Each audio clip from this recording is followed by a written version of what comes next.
Bem-vindos a mais um podcast no meu canal do YouTube. Pauta oculta, a ideologia por trás do sistema Globo de comunicação.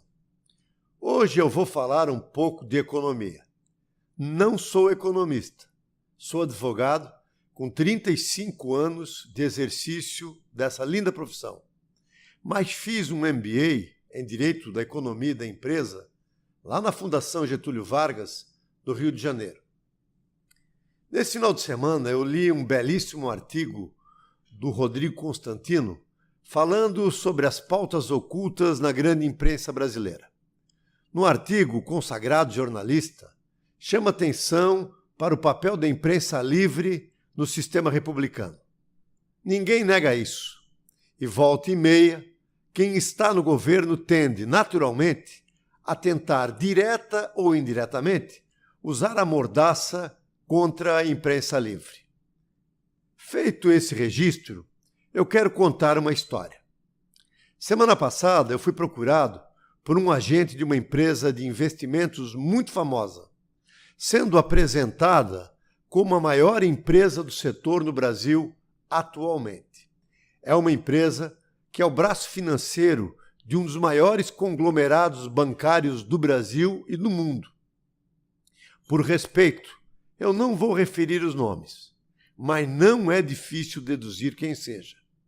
O referido gerente de investimentos, que se mostrou muito educado e absolutamente preparado, queria que eu abrisse uma conta de aplicação para pôr para render uma certa quantidade de dinheiro. Retribuí a gentileza e agradeci. Disse que não confiava nas empresas que ele representava. E que essa minha desconfiança não guardava e nem guarda nenhuma relação com a honorabilidade ou a credibilidade do conglomerado financeiro, que, sem dúvidas, são empresas sérias, sólidas e competentes. O que me traz desconfiança é a pauta oculta, a ideologia econômica e política que está embutida nesse grande negócio que tem vários atores, cada qual cumprindo o seu papel. Eu explico.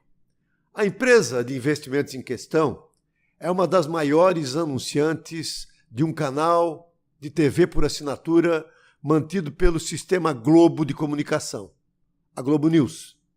Já o banco, que é o suporte financeiro da referida empresa de captação de aplicações financeiras, é um dos principais anunciantes dos canais abertos da Rede Globo. É cotista e financia as principais atrações das emissoras Globo, tanto televisada como jornalística impressa e de rádio, do esporte a programas e séries. Ora, esse banco teve um lucro líquido em 2018 de 25 bilhões de reais. Nos últimos 4 anos, os lucros líquidos acumulados só desse banco chegam perto de 100 bilhões de reais. Isso, eu falei lucro líquido. Você tem ideia de quanto dinheiro é isso? Os 10 maiores bancos brasileiros tiveram lucros acumulados em 2018 que juntos ultrapassam a casa de 100 bilhões de reais. Eu não estou falando aqui de bancos estrangeiros que também operam no Brasil. Essa é a maior transferência de renda que se tem história na humanidade. E por que esses bancos lucram tanto? Porque sustentam a cultura dos rentistas. E quem são os rentistas? Rentistas são pessoas que vivem exclusivamente de renda. De modo geral, não produzem absolutamente nada, a não ser especulação financeira. Viver como rentistas é a prática adotada por grupos particulares, que, para alcançar seus objetivos, agem sempre na tentativa de persuadir o governo a atribuir-lhes o monopólio de exploração econômica de determinado setor. No caso, o setor bancário. Esse tipo de monopólio é muito valioso e gera privilégios magníficos e legais. Quando o rentismo é bem sucedido, como é o caso da exploração de bancos no Brasil, gera benefícios para uma ínfima minoria e acarreta uma transferência brutal de riqueza do público geral para esses grupos de pouquíssimos privilegiados. O Brasil pratica a mais alta taxa de juros do planeta. É o paraíso dos rentistas. Operam no país menos de 50 bancos, que podem ser considerados como sendo de grande porte.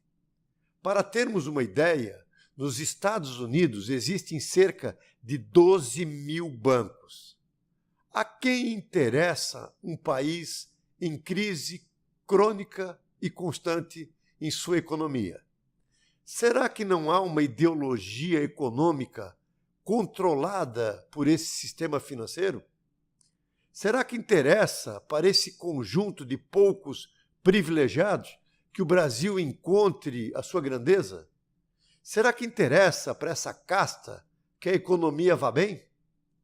E que o país saia da dependência de um sistema financeiro tão concentrado e tão lucrativo?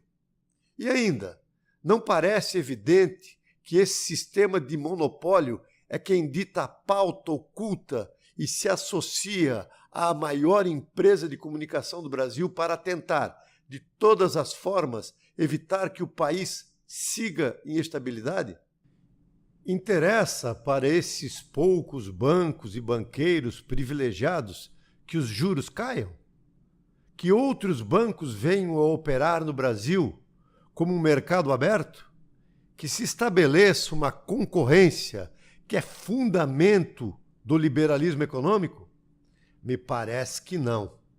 Então, para manter seus privilégios e lucros exorbitantes, procuram manter o sistema do qual são os principais patrocinadores e beneficiários.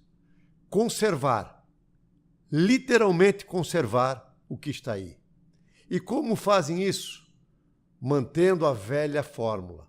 Não sou, em absoluto, contra a atividade econômica, ou mesmo contra qualquer espécie de lucro, desde que seja um lucro legítimo, concorrencial, de competência.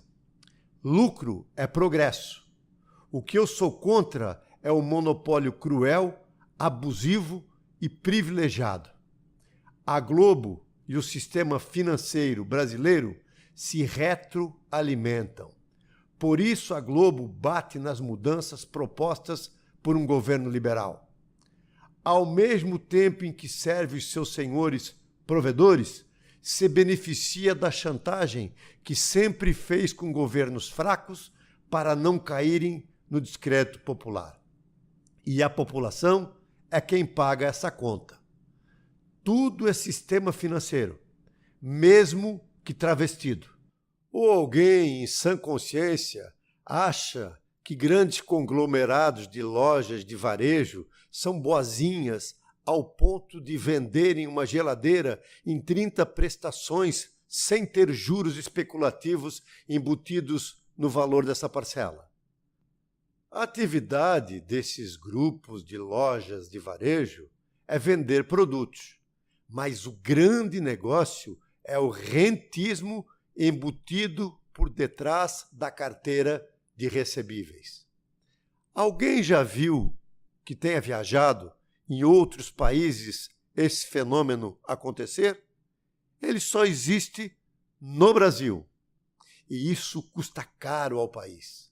Não só na transferência de renda, mas em todo o sistema organizacional da nossa sociedade. Quer um exemplo desse preço caro? Porque nós, os cidadãos, temos que manter uma estrutura judiciária para que o sistema financeiro recupere os créditos que concedeu sem mensurar os riscos.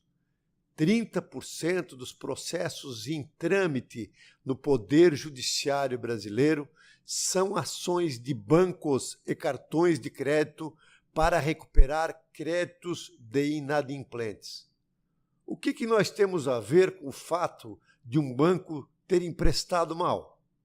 Temos que manter uma estrutura milionária para novamente favorecer essa minoria? Prédios, palácios, juízes, desembargadores, oficiais de justiça, audiências, estrutura pesada. Sem contar as vezes em que sou incomodado nas manhãs de sábado ou tarde da noite, exatamente pelo telemarketing do banco a que me referi no começo desse comentário, me ofertando cartões de crédito ou o crédito consignado da minha mirrada aposentadoria. Sim, Rodrigo Constantino, imprensa livre. Mas assim como a imprensa tem o direito de pôr todos os fatos à luz, nós também temos o direito de suspeitar da existência de uma pauta oculta e a ideologia por trás do sistema Globo de comunicação. Caso contrário, nos comportaremos não só como escravos desse sistema acumulador de riquezas, mas também como legítimos filhos silentes desta grande pauta, para não usar outra expressão mais chula.